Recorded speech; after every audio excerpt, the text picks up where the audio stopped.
శ్రీరామ్. ఎప్పటికైతే మనం అంత మొత్తం చూపించినా కదా, సో వీడియో మాత్రం ఎక్కడ స్కిప్ చేయొద్దు, కరెక్ట్గా వినండి. మీకు రాముల వారి విశిష్టత ఏందని తెలుస్తుంది. ఇక్కడ జీడికంటికి ఎందుకు వచ్చిండు, ఎలా ప్రతిష్టమైనడు, అసలు ఈ జీడికంటి పేరు ఎందుకు వచ్చింది అని చెప్పేసి వీడియో మొత్తం చూస్తే మీకు దేవుని గురించి మొత్తం స్టోరీ అంతా అర్థమవుతుంది.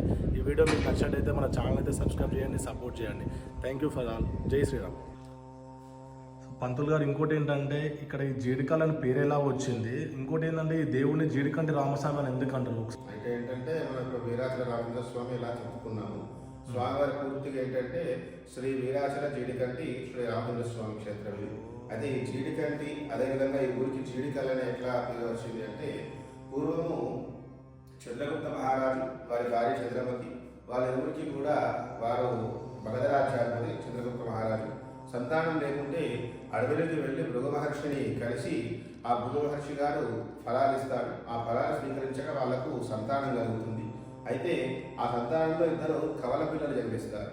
వాళ్ళు ఎలా ఉంటారంటే, పౌర్ణమి నాడు చంద్రుడు ఎంత కాంతివంతంగా ఎంత అందంగా ఉంటాడో అంతే చక్కటి మోహం కలిగి తెల్లగా అందంగా పుడతారు. ఒక అబ్బాయి ఒక అమ్మాయి. అయితే వాళ్ళు పూర్ణచంద్రుడు పూర్ణచంద్రిక అని నామకరణం చేసుకుంటూ ఉంటారు. ఇక రాజ్యం అంతా సంబరాలు జరుగుతూ ఉంటాయి. అయితే అప్పుడు భీమసేన మహారాజు కాశ్మీర రాజ్యానికి అధిపతి. ఆయనకు సైనిక బలం ఎక్కువ. అలా ఎన్నో రాజ్యాలకు దండయాత్ర చేసి తన వశం చేసుకున్నాడు వాడు. అయితే ఈ యొక్క చంద్రగుప్త మహారాజు మా రాజ్యంలో సంబరాలు చేసుకుంటూ నామకరణోత్సవాలకు అన్ని ఏర్పాట్లు చేసుకుంటున్న సమయంలో ఈ భృగు మహర్షి ఆతిథ్యం స్వీకరించడానికి వస్తారు. వచ్చాక ఆ యొక్క చంద్రగుప్త మహారాజు పట్టించుకోడు, అంటే వారిని ఆహ్వానించడు. ఆయన కోపానికి వచ్చి మళ్ళీ పౌర్ణమి వరకు నువ్వు జీవించి ఉండవు అని చెప్పి శాపం పెట్టి వెళ్ళిపోతాడు. అయితే ఈ భీమసేన మహారాజు యుద్ధాన్ని ప్రకటిస్తారు. ఆ యుద్ధానికి వాళ్ళు బయలుదేరుతారు. అది తెలుసుకున్నటువంటి ఈ మన చంద్రగుప్త మహారాజు, నేను భీమసేనంతో యుద్ధం చేసి గెలవలేను, అలానే మనకి దాసుని కాలేనని చెప్పి, బానిసని కాలేనని చెప్పి విషయం దాగి వర్ణిస్తారు. భృగు మహర్షి ఏదైతే పౌర్ణమి నాడు నువ్వు జీవించి ఉండమంటాడో అదే పౌర్ణమి నాడు వాడు విషయం దాగి మరణిస్తాడు.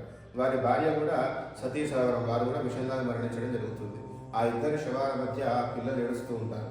అప్పుడు ఈ యొక్క చంద్రగుప్తుని మంత్రి, ఒకవేళ భీమసేనుడు చిన్నపిల్లవాడని చూడకుండా శత్రుశేషం లేకుండా చంపేస్తాడని చెప్పి ఆ పూర్ణచంద్రుడిని తీసుకొని సొరంగ మార్గం ద్వారా అడవిలోకి వెళ్తారు. అడవిలో దొంగలు చూసి ఆ మంత్రిని కొట్టి ఆ పిల్లాన్ని తీసుకొని వెళ్ళిపోతారు వాళ్ళ అడవిలోకి.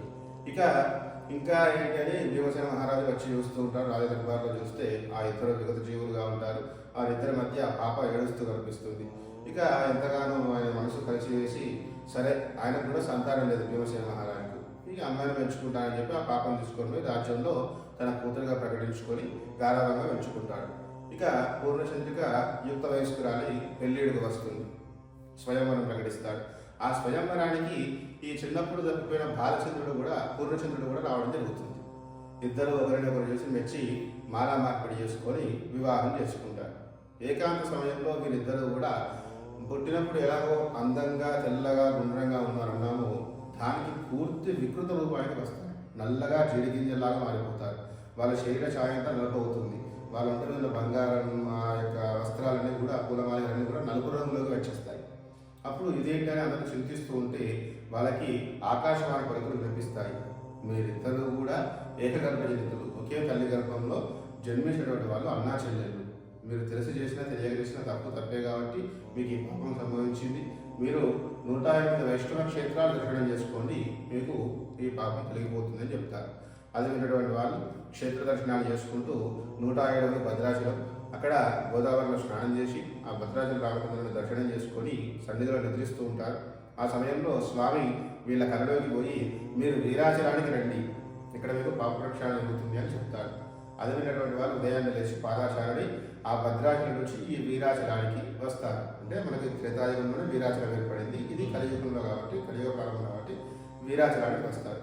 వచ్చి ఈ రామగుండంలో స్నానమాచరించి ఇక్కడ స్వామివారిని దర్శనం చేసుకొని ఇక కొండపైన వెళ్ళి కూర్చుంటారు. ఇక్కడ ఇది కొండ అనుకున్నది, ఈ కొండపైన, ఇది కొండ వెనుక మొత్తం ఉంటుంది.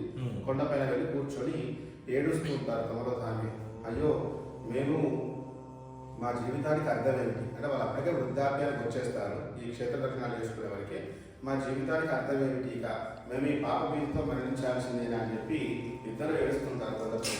అలా ఏడుస్తున్న సమయంలో వాళ్ళ యొక్క కన్నీళ్ళ రూపకంగా వాళ్ళ ఒంటి మీద మాలిన్యం అంతా కూడా ఆ బండపై స్రవించిపోతూ ఉంటుంది. అలా వెళ్ళి అవి అక్కడ గుండాలుగా ఏర్పడతాయి.